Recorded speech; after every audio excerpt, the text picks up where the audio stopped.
The weight of a turbulent childhood. Once upon a time in the quaint town of Maplewood, there lived a 46-year-old man named Thomas. He was a gentle soul with kind eyes and an awkward smile, often hidden behind a wild tangle of unkempt hair.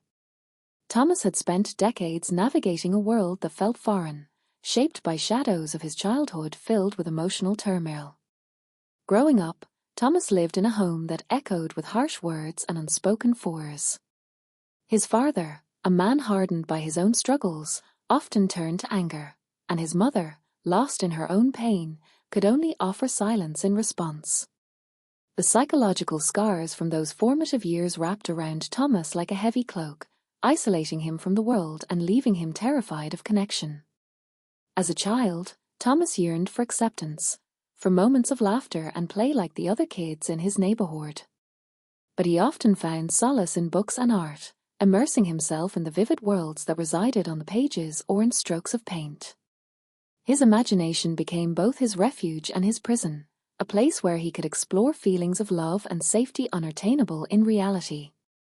When he reached adulthood, he moved to Maplewood, hoping to start anew and shed the weight of his past. But memories lingered like a haunting melody. He struggled to engage in conversations, often second-guessing himself, worried that his words would fall flat or be ridiculed. He felt like a puzzle piece that never quite fit into the picture of society, forever standing on the edge of gatherings, observing rather than participating, a silent witness to the lives swirling around him. His days became a blend of work at a local bookstore, where the comforting smell of paper provided a sanctuary, and lonely nights spent sketching the world as he wished it could be. But as the years unfolded, he longed for more, a sense of belonging that felt just out of reach. One breezy afternoon, as Thomas was restocking a shelf, a commotion caught his attention. A group of local artists was setting up for a community art show, vibrant canvases bringing life to the empty walls of the bookstore. Each piece was a reflection of the artist's soul, a story told through colors and shapes. Thomas watched with a mix of admiration and envy. Later that week, encouraged by an unseen spark, he decided to bring a painting of his own to the show, a piece he had been working on quietly in his small apartment. It was an abstract piece depicting a stormy sea bursting with intense shades of blue and gray, a visual representation of his chaotic emotions. As he entered the gallery that evening, his heart raced with anxiety. The room buzzed with laughter and conversation, filled with faces illuminated by the glow of creativity. Thomas found a quiet corner, setting his painting up beside others full of light and joy. As the night wore on, he felt invisible, yearning for acceptance but terrified of reaching out.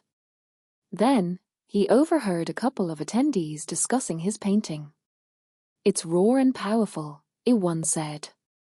"It feels like he's poured his pain into every brushstroke."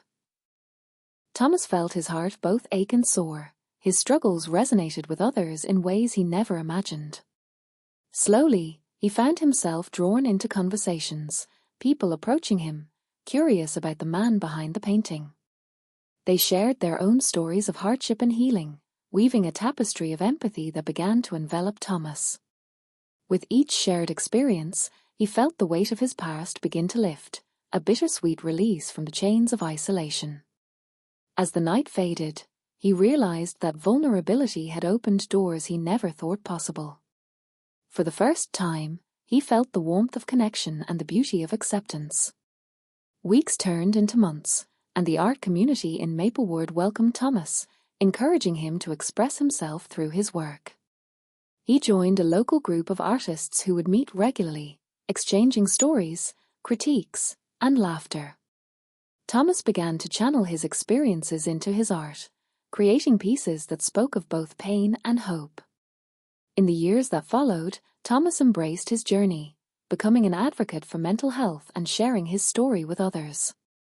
His experience with psychological abuse had shaped him, yes, but it no longer defined him. He learned that while fitting in had once seemed impossible, finding a space where he belonged was within reach. Thomas often returned to that very bookstore, now filled with familiar faces and supportive friends. He painted not only to express himself but also to connect, to remind others that their stories mattered and that healing could arise even from the darkest places. In the heart of Maplewood, a man who had once felt broken found strength in vulnerability, weaving his past into a tapestry of resilience and community, proving that even amidst scars, beauty could flourish. And through art, he found a way to truly belong.